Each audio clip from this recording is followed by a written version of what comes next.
Hey, welcome back everybody. Hope you're doing okay. And hopefully you like supernatural stuff, because that's what I've got for you today. It's A Witch for Hire by NE Conneely. And I was super excited to find this one on Kindle. Most folks, if they're not from Georgia, they know Atlanta and Savannah. And this book takes place around Atlanta. So, yay! Yeah, that's kind of, pretty much where I grew up, was around there. So I was excited to see exactly where it would take place and whether it was somewhere I'd been or where I had friends from. And plus, I don't know if you can tell from what's all behind me, but I like the whole, supernatural, witches and whatnot kind of deal. So, totally twofer for me. And it ended up being kind of a 3-star-ish read for me. I think just because I was so excited about it. Like, there isn't anything I can say of it's bad. And there were definitely some parts that I really enjoyed. But except for, like, one or two little things that didn't make me go, oh my god, I really have to follow this up. It didn't grab me as much as I hoped. But maybe it will for you, is it definitely started out on a very high note.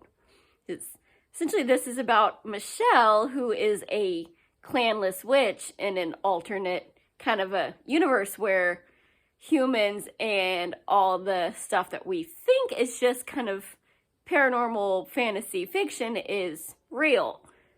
And witches generally work in clans, and you don't work or date or do anything outside of your specific clan. But for reasons that nobody will tell her, it is essentially something to do with her parenthood, she is without a clan, which is generally practically a death sentence for a witch, because you have no way to make a living, you have no support, you're a loner that anyone can come for. But she's managed to make a name for herself working alongside the human police around Atlanta. Because essentially, since she's by herself, they don't have to pay for an entire clan, or what in any other book would be a coven. So it's assumed she's not as powerful, but there's a reason she's still alive as a loner. You don't really want to mess with her. And so we start out with her getting a call to come to the mayor's house in the middle of the night. Because there are apparently, like, dragon chihuahua hybrid things, destroying his yard and the neighborhood. So, what the heck? And they don't have anyone, on the payroll powerful enough to deal with, flying freaking chihuahuas. Imagine if that had been like a Rottweiler or something. Now that would be extra terrifying. So she's trying to round these up and keep people from getting burned or, bitten in the middle of the night.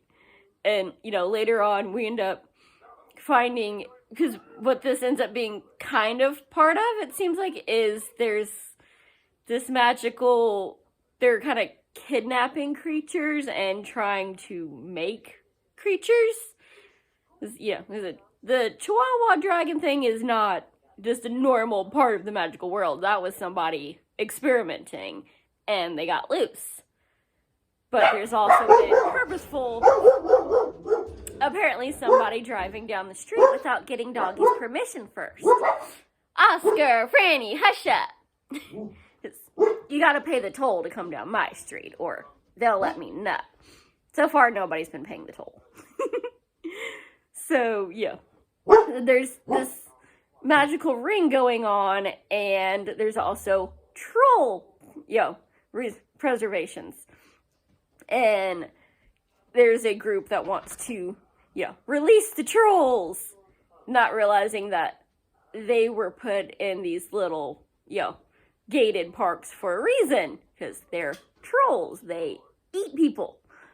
But they've been kind of locked up for a while. The younger generation doesn't know about this as anything more than, this is old fogey history.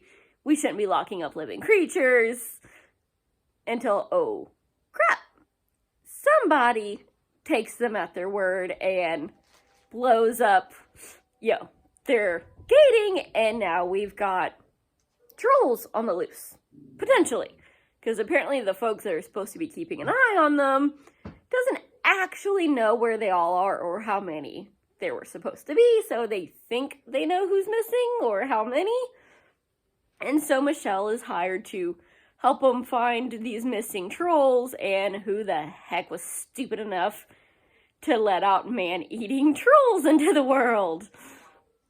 And along the way, you know, of course things can't go as planned, and some of the local human cops are not a big fan of, you know, Miss Witch and have it out for her. So, you know, she makes these spells to, you know, help them, okay, find them, and is having complications that they're trying to use against her, and it's like, well, half the complication is y'all are idiots and aren't using my charms. But that's just kind of, it's kind of a side deal. And one of the things that I'm really curious about is she lives in this kind of, it's like a bed and breakfast, but some of the residents are permanent, and her being one of them. And what I really like is the couple that runs it is this, you know, sweet little tiny brownie couple. But don't let that fool you. She might be sweet little cook in this tiny little creature, but super powerful. Do not tick her off. And she has taken on, Michelle is essentially like her little surrogate. Like, this is my adopted child. Don't nobody mess with Michelle. Because she's just this, you know, Michelle is just a very young witch. We don't know how old the brownies running the bed and breakfast are, but they're older. They're, you know, they kind of look after everybody. It's like, you come in, you know, your family while you're there. And there's also this widowed elf that shows up and decides that he kind of has a thing for Michelle, which is very weird because, one, she's a witch, he's an elf. Two, usually elves die when they're widowed. Like, it doesn't happen. And, you know, it's been a century, but he's still in mourning. And kind of still in mourning and crushing on Michelle at the same time, even though even he doesn't know why. And it seems like they have a past that she doesn't know about. There's some kind of connection. It's hinted out of why he definitely is drawn to her. And he's got some kind of history with the brownie that we're not finding out about. Because she's trying to play matchmaker with the two of them. And Michelle can't freaking stand him. He's been stepping on her toes from day one. When he kind of snuck into her little garden without permission. Even though, technically, you know, it's not hers. It's just, you know, part of the inn. But she's kind of made it her own. That's where she goes to relax and calm down. And apparently, yeah, nature can get very attuned and almost pick up like a personality from very powerful magical types, which is usually just the elves. But she has managed to kind of make a connection with them, which draws Elf Boy to her even more. So he tries to make friends with her, and everything he does just ticks her off, including asking about her clan status and her parents.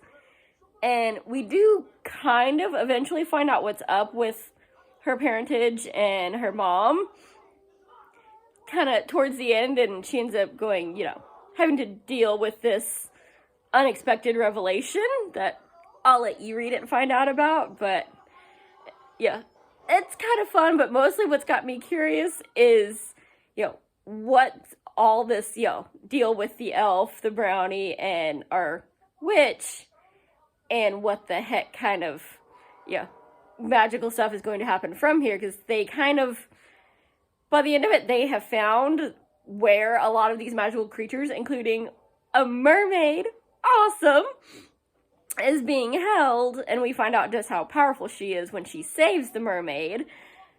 But, yeah, we meet the forces behind this, ring of magical creature thieves and kind of wannabe doctors hybridizing things. And they're not a fan of Michelle, so she gets into a major battle by the end of it. And you know that ain't gonna be a one-off, since this is just the first book in a series. So I am curious. Well, is it? It's a 3-star for me, but still definitely worth the read. There are some very entertaining moments and a little curiosity. And plus, if you're from Georgia or around the area, it is kind of fun to see how it is portrayed in this series of kind of like said it's an alternate universe. It's not, oh well, we just came out. We've been living together a long time. It's kind of, it's not, oh, 60 years in the future this happened. It's current time. It's just how things are.